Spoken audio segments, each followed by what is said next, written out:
సాయిరామ్. మనం అరటికాయ పులుసుకి కావాల్సిన పదార్థాలు చూద్దాం. 3 అరటికాయలు తీసుకొని ఉడకబెట్టుకొని కట్ చేసుకొని పక్కన పెట్టుకోవాలి. 4, 5 పచ్చిమిరకాయలు, ఎల్లుల్లిపాయలు, 5 ఆనియన్స్, 3 టమాటోలు, కరివేపాకు, కొత్తిమీర, ఉప్పు, కారం, పసుపు, ఆయిల్. ఆ బండి పెట్టుకొని ఆయిల్ వేసుకొని అరటికాయ ముక్కలు బాగా దోరగా వచ్చేటట్టు వేయించుకోవాలి.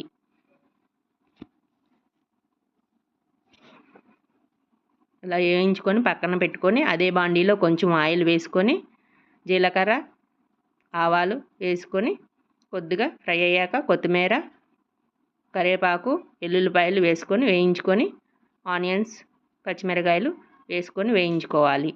బాగా ఫ్రై అవ్వాలి ఆనియన్స్. బ్రౌన్ కలర్ వచ్చేటట్టు ఫ్రై అవ్వాలి.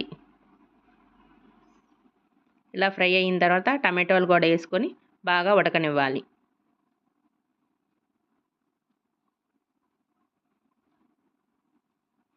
మెత్తగా అయిపోయేదాకా ఉడకనివ్వాలి టమాటోలు. ఉప్పు, కారం, పసుపు వేసుకొని ఉడకనివ్వాలి.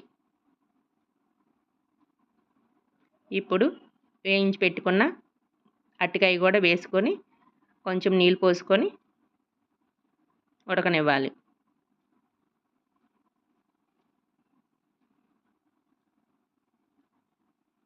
ఇప్పుడు చింతపండు రసం పోసుకోవాలి.